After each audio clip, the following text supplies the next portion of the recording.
What's up, everybody, and welcome to another episode of the Conversation Station. This episode, we're going to be doing a review on Sonic 3. I had the opportunity to see it yesterday, so I took it and took two of my kids to go watch it. I thoroughly enjoyed the movie, but I just like to break down some of my favorite parts, what I liked from it, and what I see coming from Sonic and the franchise, or what seems to be a franchise in the future.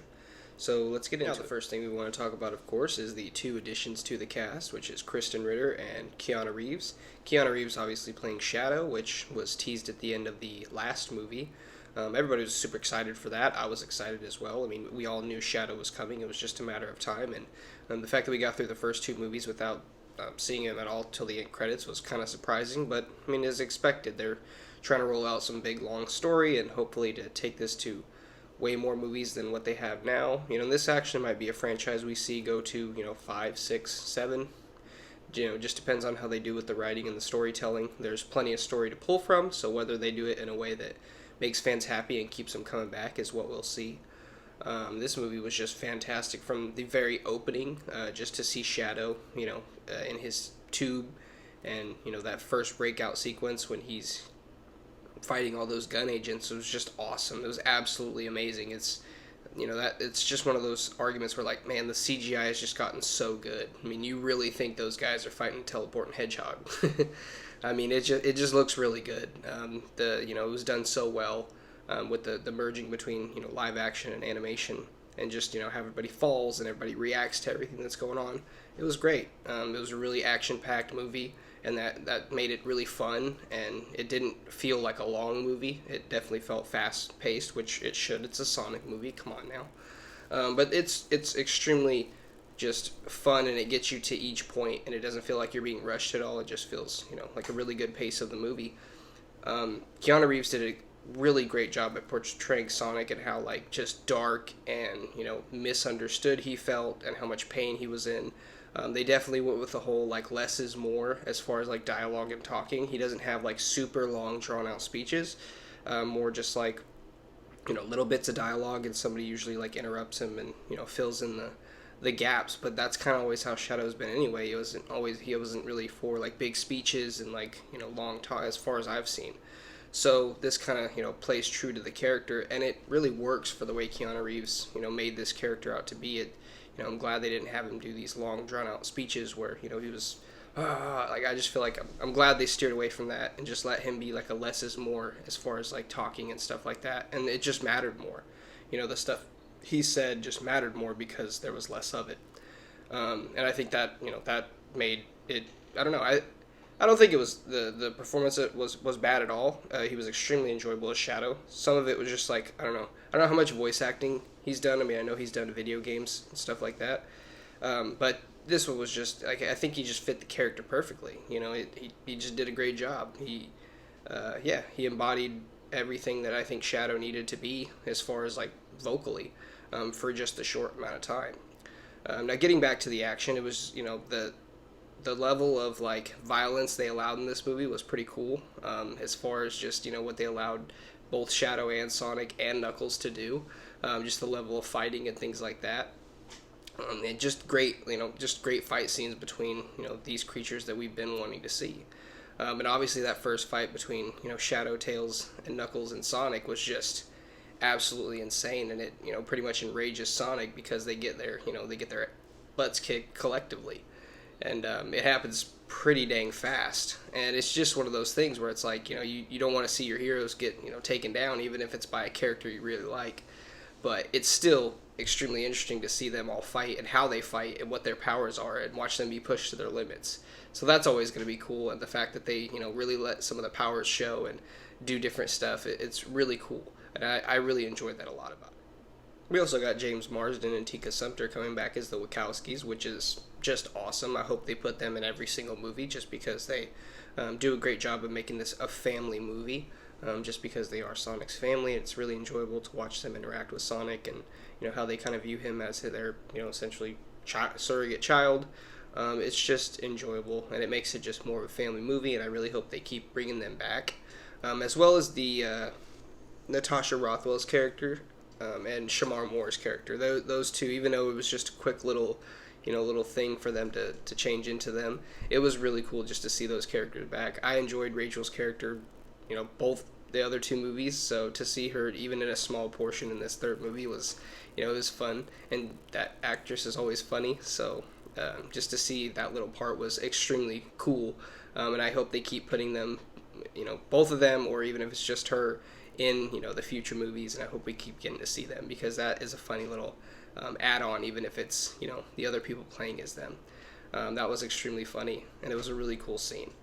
And I just hope that family sticks together and stays part of the Sonic team, which I think they will. I don't think there's any reason to stray away from that unless we get some kind of big storyline where like the Wachowskis kind of go home for a little while and have to deal with something, and Sonic and the team have to deal with it, and they come around later and still make it a whole family type sequence. So just definitely more story possibilities in the future, but yeah, it was just great to see all of them together again, and it was a really fun movie as far as like the pacing of it. Jim Carrey coming back, of course, was extremely exciting, being that nobody was sure if he was gonna be in the next movie, even though the hope was there.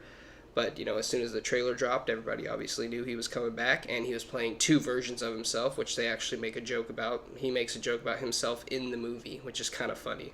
A little bit, on the nose, but it was still really enjoyable. Obviously, anything Jim Carrey does is hilarious, and he was hilarious from the beginning to the end. And I mean, of course, what do you expect from Jim Carrey? He's, it's the best. But I mean, just to watch him work, and to know that, I think with these types of movies, he does. He does well in anything, but I think he does really well with the whole like CGI, nothing around him, and like just letting him be funny, do your thing, and they just kind of let it, and like him just kind of like raising stuff and doing stuff. It's hilarious. Just watching him move around is hilarious. So it's kind of cool that this is one of those movies where you just get to kind of see him be goofy and silly with his body again, and be the physical comedian that he is. And you just get to enjoy it, and it's fun from the start to the finish. Obviously, the biggest, funniest part, in my opinion, was the dance sequence with the lasers. That had both of my kids cracking up, and I was laughing as well. It was just awesome. It was a cool little additive thing that reminds you, like, yes, this is a kid's movie. It's goofy. It's silly. It's, of course it's made for adults because this is an older character. This is Sonic, but it's also made for the kids. It's funny. So, yeah, that one was crazy. It was a light show. It was fun. It was music, dancing. And Jim Carrey is, like I say, he's just hilarious. He's hilarious to watch in everything that he does. So that was just one of those really, really good sequences that really amplifies how funny he is. And just, in any movie, he could really make himself the star, essentially, because, he stands out so much and he does such a great job. And it was just awesome to see him come back. And, to have him play also his grandpa, who was, essentially even more evil than he was, it was pretty crazy, and to watch him essentially play off of himself was pretty fun, too. It was really cool. Agent Stone was back. He was, small portion, just like the sister and her husband, but it was still extremely enjoyable. I think Stone is one of those characters that people have grown to love. He was a side character, but people have just gotten so used to Jim Carrey's messing with him and screwing with him that he's just become such a intricate part of that movie. Wade was in there as well. He was guarding the Master Emerald, so everybody was that was pretty funny. The fact that Knuckles made it out to be this big challenge, like, if you want to go get the Master Emerald, you're gonna have to go through the most dangerous person on. It's like, it's just Wade. And Wade's like, well, I have to guard this with my life. Well, I tried, because, like, how is he going to stop Sonic from taking something from him? So, like, it's just funny how they made that. They didn't make that such a task. They just made, like, go grab it and do what you need to do. So that was a really fun, fun little sequence. And, again, another happy that they added another character that, they didn't necessarily need to. But, they had the opportunity and they took it. And they added characters, that we were familiar with. And I hope they keep doing that because that's always fun, even if it's in small parts. We obviously didn't need huge doses of those characters, but, it was still enjoyable. Kristen Ritter did a great job as well, just being a new addition. And she played her part extremely well, and it was just fun to watch all of them and just to see how all of them do and bring this story to life, and they really did. They did a great job. And as far as like the different technology, like the floor that sucks everybody to the floor, or anti-gravity, like that was extremely cool. That was a really cool sequence of events. And yeah, this story was just really like wholesome. Of course it was Sonic fighting Shadow. Sonic, that's not who Sonic is fighting Shadow for revenge, and Sonic just realizes that that's not who he is. And essentially it's just Sonic's the hero. He always is. He tells Shadow that nobody wins with revenge. It's just kind of a losing game. Everybody ends up losing. And of course Shadow ends up being the hero. He sacrifices himself along with Jim Carrey, and essentially they're seen. I mean, they explode, but it also kind of like teleports and shrinks up and like just whoop. So the possibility that they simply teleported away is definitely there. The idea that they're completely gone is kind of silly to me. I think they'll definitely be back. I think that ending was kind of interesting to see Jim Carrey be like, it was kind of a drag. Thanks for nothing. It was cool. And then to watch him again do his little like thing as everything's collapsing around him, and he's just getting to be Jim Carrey. And it was just a really great movie. And it was just fun all the way from the beginning to the end. And me and my kids really enjoyed it. And then to have that end credit scene, one of my kids had to go to the bathroom, to take her out, and luckily I ran back in and was able to catch that end credit scene just in time. I definitely thought Robot Sonic was going to show up a little bit earlier in the movie. He didn't. Turns out Robot Sonic was in that end credit scene, and took a shot at Sonic. Sonic's obviously giving him the old line, like, if you take a shot at the fastest man alive, you better not miss. And Robo Sonic is just like, tries to take another one, and then there's a bunch of Robo Sonics, just like an army of, Robo Sonics ready to fight Sonic. And of course, someone comes in, Red Hood, smashes one of those robots on the head, and then Sonic obviously asks the question like, well, who are you? And as she takes her hood off, we realize that it's Amy. And I was like, I was extremely excited. I was, obviously happy. That means we're continuing, we're going on more movies, and I can't wait to see how they, play with this story next. It's going to be interesting to see who they add, and interesting to see who they bring back. And I can't wait for more. This is, I hope, one of those movies that's going to go on into its fourth, its fifth, its sixth.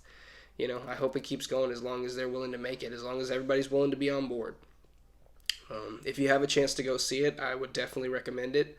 It's worth the time and the money. That's all I can say. If you spent any time watching this video, I really appreciate it. I really hope to see you again. Thanks for watching.